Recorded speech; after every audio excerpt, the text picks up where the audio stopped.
think, yeah, I think we're recording now. Geez, I hope it's recording. Yeah, okay, great. So hi everyone, thank you for watching this webinar on the Executive MBA program here at ESMT. So my name is Vicky Riquelme. I am the Marketing and Recruiting Officer at ESMT Berlin, and I will be guiding you through this presentation and this interview today. And Rosa, if you'd like to introduce yourself at this moment, very briefly, since we'll get more into that in a minute. Yeah, hi everyone. My name is Rosa Peter, and I'm a former ESMT student. Okay, great. So, walking through our presentation. So, here's what you can expect over the next few minutes. So, we're going to be introducing, or I will be introducing ESMT and the EMBA, just giving you a brief overview of the program. And then we're going to head over to Rosa and talk to her about her EMBA experience. And then finally, I just wanted to let you all know that we'll be able to take your questions. That will come more via email if you might have any questions about the EMBA program.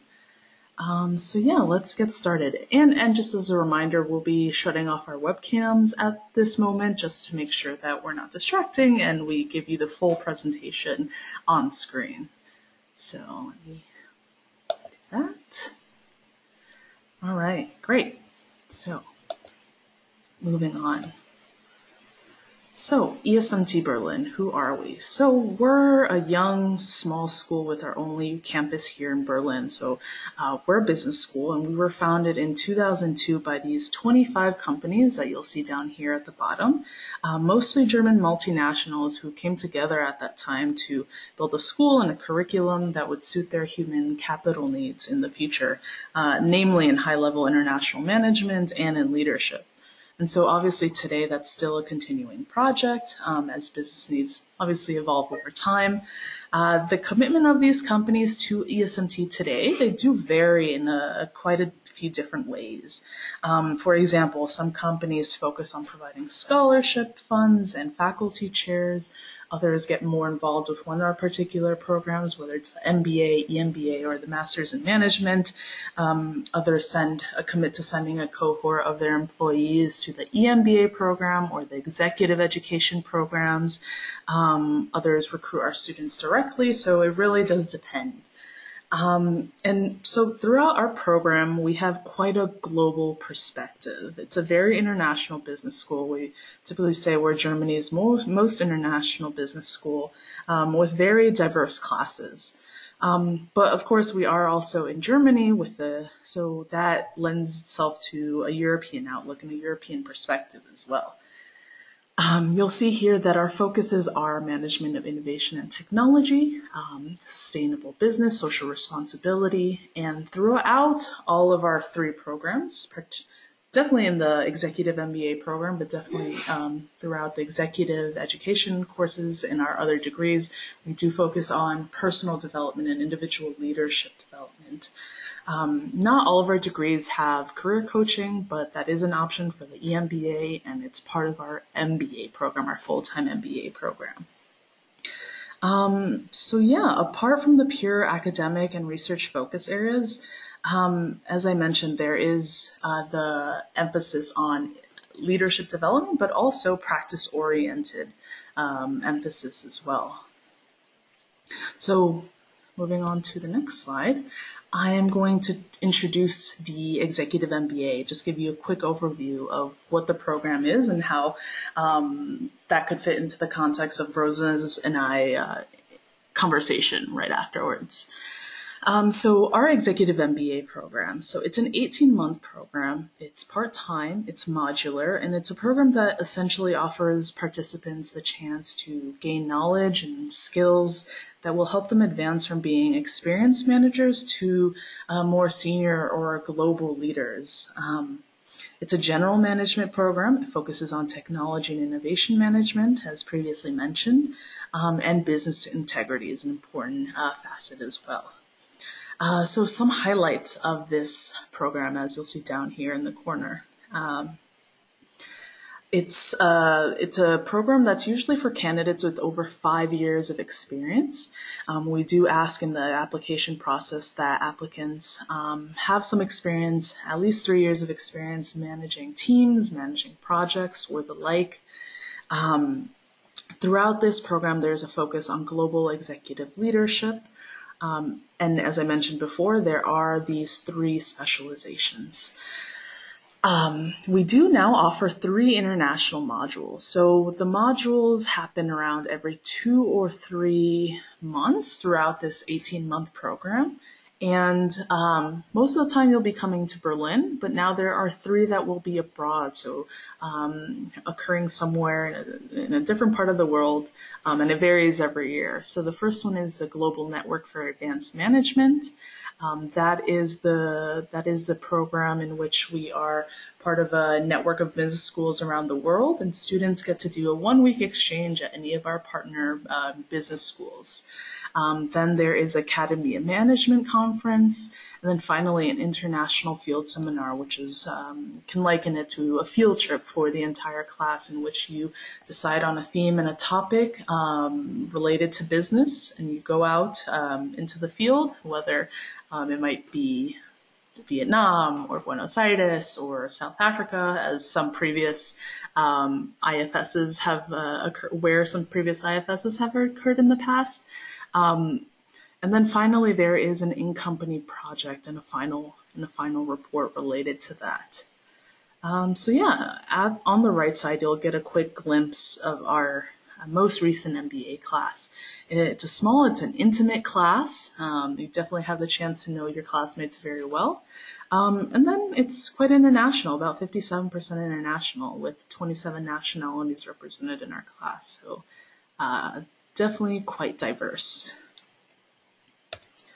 All right. And now I turn to Rosa. So we'll be talking to her about her experience as a recent EMBA graduate. As anyone who is familiar with a business school setting would know, there is typically never a 50-50 gender ratio in management programs, with women being underrepresented. It is always our goal as a school, and I'm sure I can say the same for many other business schools around the world, to encourage women to consider these types of programs and therefore highlight the stories of our female students and alumni. So today, Rosa has joined to talk about her career path and experience at ESMT. So, hi, Rosa, again. Hi.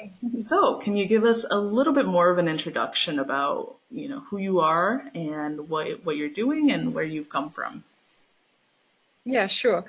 So my name is Rosa Peter. As I said before, I'm 37 years old, married with 3 kids, and I'm an engineer. I mean, from the deep of my heart, I'm an engineer. I studied material science and steel making. And I worked after my studies a while in the R&D sector, in a research center, for a group, for a thermochemistry group, and there I also did my PhD.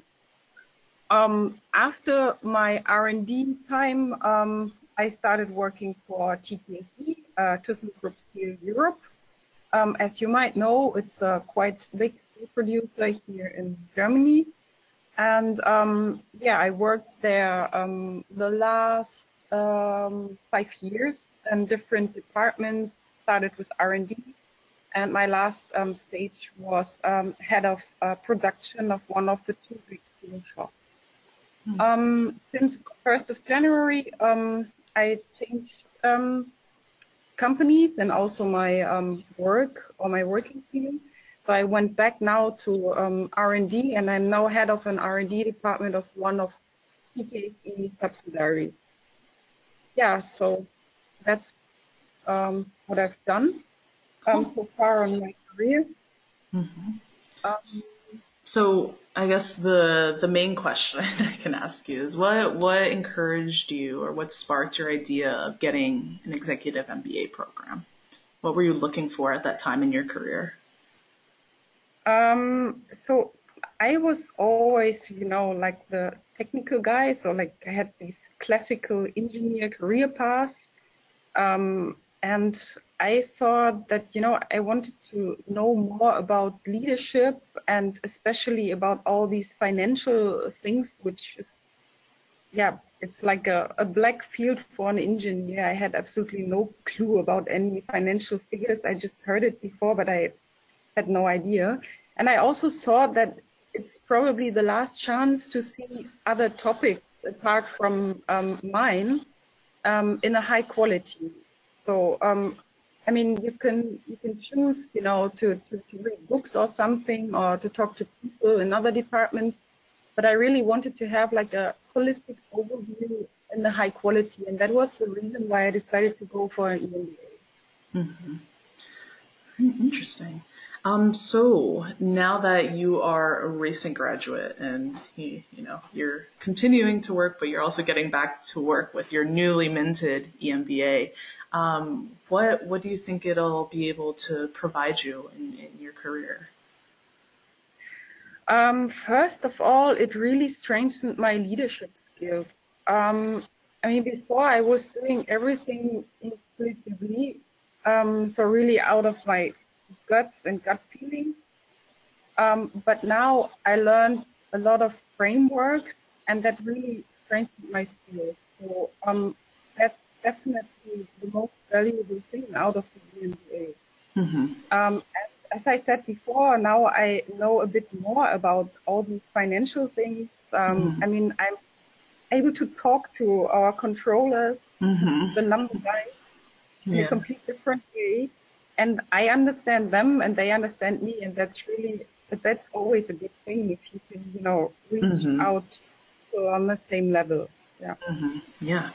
And when you say your leadership skills were strengthened throughout this time, can you speak more specifically about that?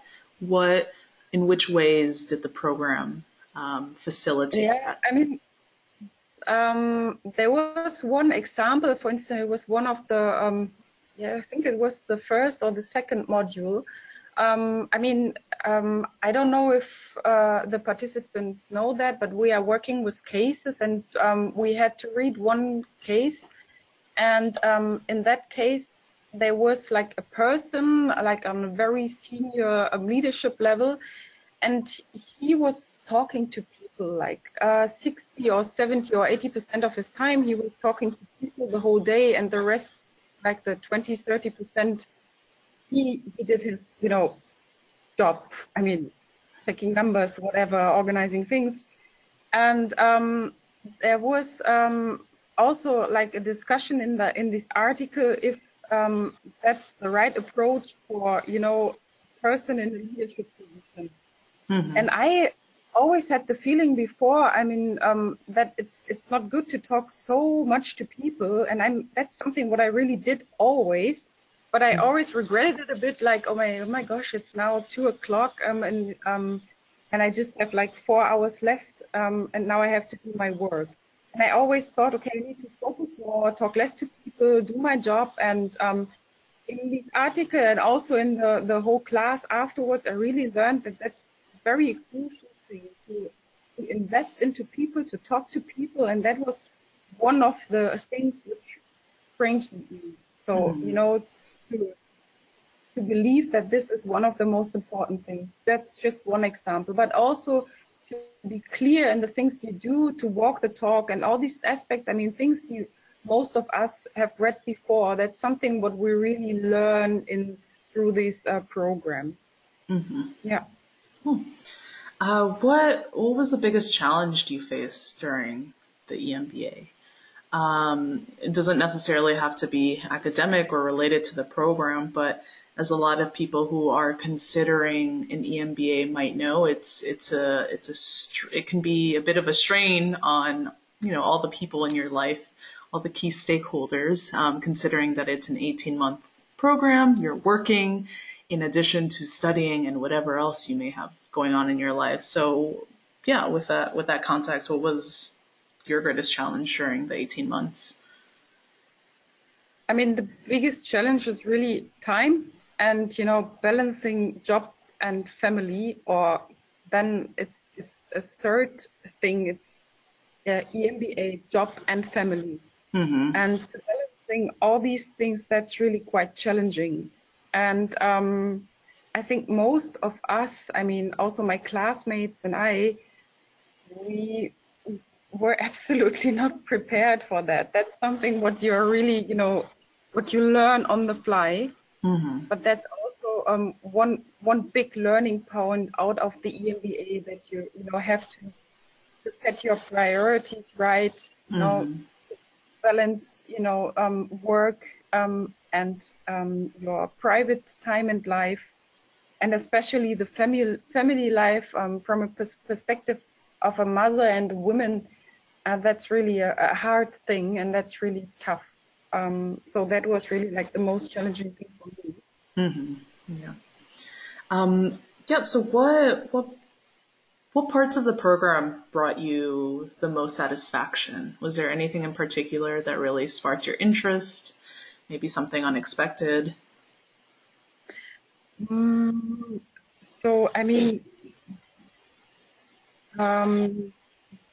to summarize the whole thing, I'm quite happy that I survived this whole program, and especially my key stakeholders as well. I mean, my family. That's something what fulfills me with a huge amount of satisfaction.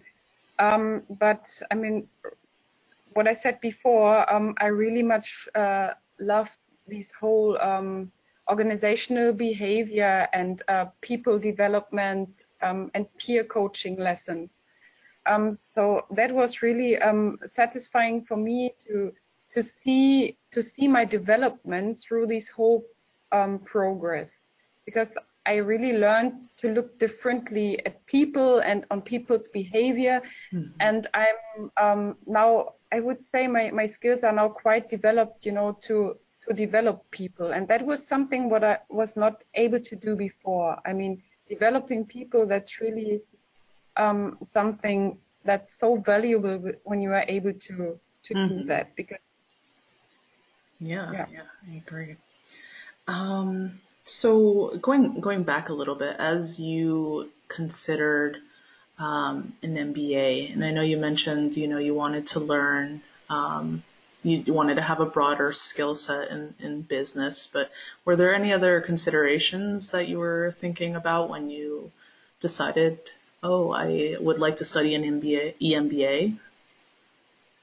yeah, sure. I mean, that's also we had a lot of discussions about this aspect during the first modules within the class. I mean, during the breaks.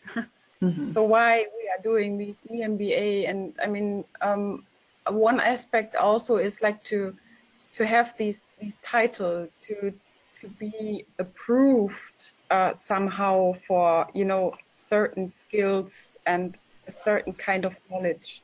So that was also an aspect. I mean, I decided pretty early what I want to reach in my career, and I just knew that for this point I need something like an EMBA, especially as an engineer. And so that was also an aspect, and that was also like part of my career planning, and that's also something what I would highly recommend to any women to do a kind of career plan. Yeah. Yeah, definitely. So as I understand, obviously, since I have not gone through the EMBA program, you spend 1 week typically on campus in Berlin. What is that week typically like? Oh, it's a very hard week. I mean, I remember the first module, we all thought, oh, wow, that's so interesting. We learn new things, and it's just a week. But yeah, after day 3 or 4, it becomes quite tough. I mean, we were sitting there from, what was it? It was 8:30 in the morning, right? Until like 7 in the evening. We had some breaks. Okay, that was quite good. But I mean, most of us, we don't have to listen to somebody longer than 2 or 3 hours. And that was also something we were struggling with. So, you know, to keep the attention high the whole day. But I mean, you get a lot of very high quality content for it. And I mean, after a while, we were trained, and it was fine though. Yeah, so in the evenings, we basically, yeah, I mean, parts of us, they just spent time together. We had a lot of very interesting discussions, most of them really job related, and we learned a lot from each other. But sometimes we were also just like preparing something for the next day in the evening. So the days are tough. But I mean, you get something for this hard work, definitely. And what is your workload like between modules when you don't have to be on campus? Between the models, yeah, that's also something most of us underestimated a bit. But during the models, you really have to read a lot of cases, a lot of articles. And the first time when I printed out these whole cases and articles, I just thought, oh my goodness, that's the amount of text I normally read just within 1 year. But yeah, then I started reading, and all these cases and articles, they are so super interesting, and then you keep doing it. But I must confess that I mean, all the private life in the evening, I mean, that gets really reduced to a minimum amount, because really most of the evenings you keep reading the stuff you have to read for the next module. And I must say, I really highly recommend to read as much as you can, because you get more out of the classes. If you are, I mean, you don't need to be super fully prepared, but as much as possible prepared, because that really increases the outcome for you personally. Yeah, that makes sense. And then also sorry. No, go on. Then also during the modules, I mean, it's not only the readings. During the modules, you also have to do the exams. Some of the exams are like online exams, so you have a fixed time slot, and then you are doing, you know, all the tasks. So you have to reply to questions, or you have to calculate something, or you have to do a multiple choice thing. But what is also quite interesting, and what was the fun part during the modules, was the group working. So we had working groups, and we had to do assignments as a group on a certain topic. And so we had like webinar calls like we are having now. Sometimes we had it like twice a week with the working group. And that was also like a very, very bonding thing. And for instance, my working group and I, we are still in contact. We have like calls every third week.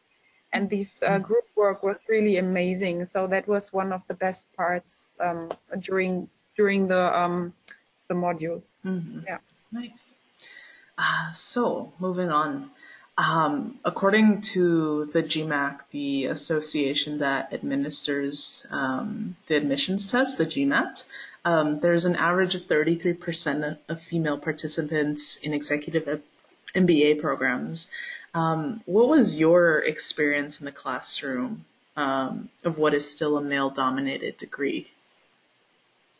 I mean, I just can say it's true.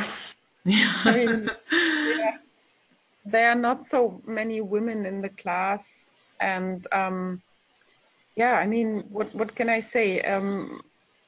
The answer is just, it's true. It's really a male-dominated thing, and I mean, we also had a lot of discussions. Why is that the case? Why are not so many women applying for an EMBA? What are the reasons and all this stuff? And I mean, you can really spend evenings and hours like trying to find out what the reasons are. But I would say one of the things is really that women are still doing most of the work at home and in family life. And I mean, it's for us, it's sometimes a bit harder because we don't have just one job. I mean, our professional job, we have most of the time too. So we are like a mother and we have to care at home for the kids, and depending on your husband, some also for their husbands. And and that's really something that's hard to take. And I think most of the women, they are afraid to do this step because they need to let go of one of the two jobs, and that's the family life. Yeah. I have heard Zoltan, who's the dean of degree programs, saying that it's just a consistent juggle with anyone who's attending the program. In these three worlds, work, life, family, some things are going to take more priority. You're going to put more effort towards it, and sometimes other things take less priority, and that's fine. That's completely fine if the EMBA work is usually not at the top at every moment. But yeah, it definitely aligns with what I've heard from other alumni as well, and in particular female alumni. So yeah, there's really never a perfect balance all the time. What did your work-life balance look at certain times, or maybe a more general overview of the 18 months while you were doing the program? So I mean, before I started doing the program, or no, it was earlier in the stage where I started to apply.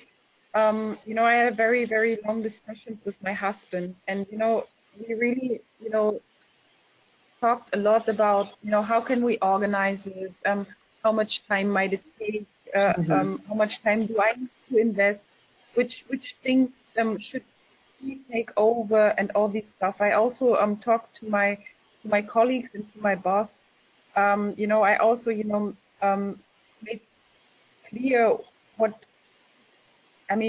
kind of tasks I'm not able to do in the quality I did it before, and all these things. And so that was really a crucial thing, all these pre-work, these pre-organizing things.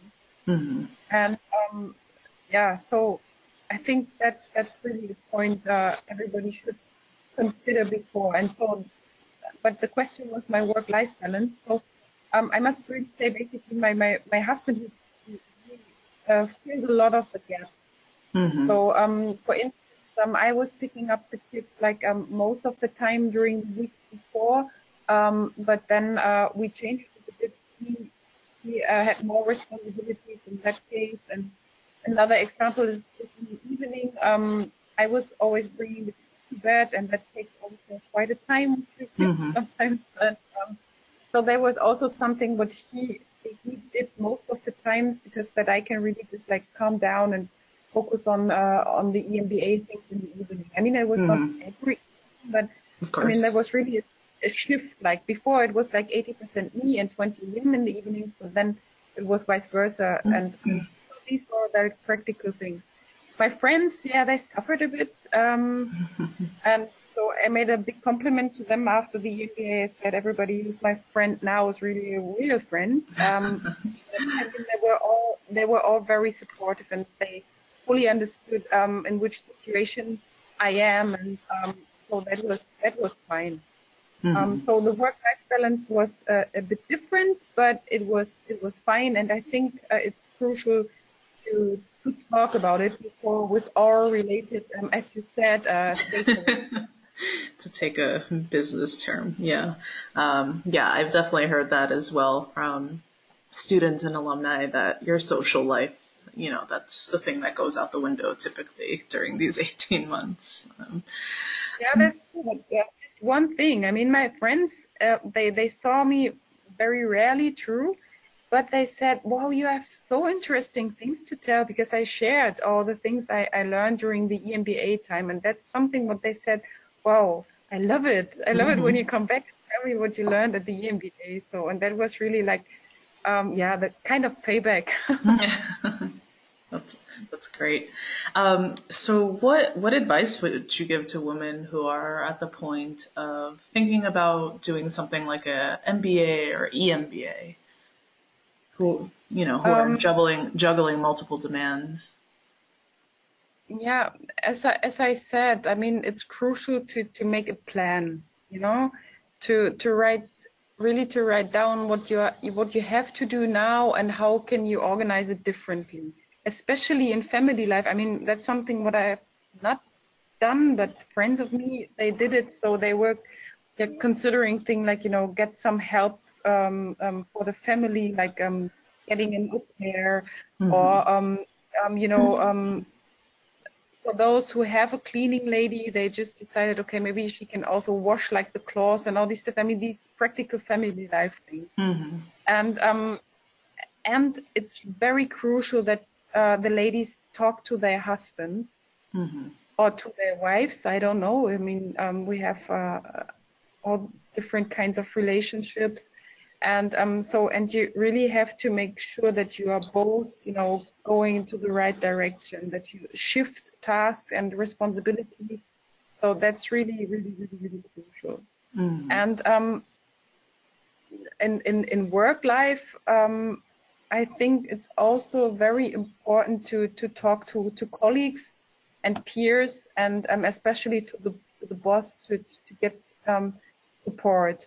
What I heard from former alumni in my company, for instance, they reduced their working hours. There was one lady, she was in the 2009 or 8th class. She, for instance, had a four-day working week. And so she took like the whole Friday for the EMBA thing. I, for instance, as I said before, I took the evenings. So there are different models, and you should really think about it before, which is suitable for you and which circumstances you have to set to do the EMBA. And I must really say, I mean, everything is manageable. It's just you need to think about it, and sometimes you just need to be a bit bold, and that's my advice. Right. Thank you so much for sharing. And for the record, would you do this all over again? Would you do the EMBA? Yeah, that's an interesting question. We also talked about it a lot. And I must say, definitely yes. It was worth it. It was really, really great. I mean, even for the private life, I mean, I know now much more how valuable the time with family and kids is. I mean, I thought that I knew it before, but now it's, I mean, on a different level. And also what I learned from my professional life, that's so valuable. And yes, I would do it definitely again. And also all my classmates, I mean, we're really friends. It's now having additional 50 friends all over the world. That's also an aspect that's, I mean, you can't evaluate high enough. Yeah. Well, yeah, I definitely got that sense from your EMBA class that just graduated. But yeah, I think that's all for now, Rosa. So again, I just wanted to thank you so much for sharing your experience and your story. I'm sure someone out there who may be watching this has similar concerns or similar questions, or is, trying to figure out what her next career step might be, and be considering all these things. So I think it's super valuable to share these things.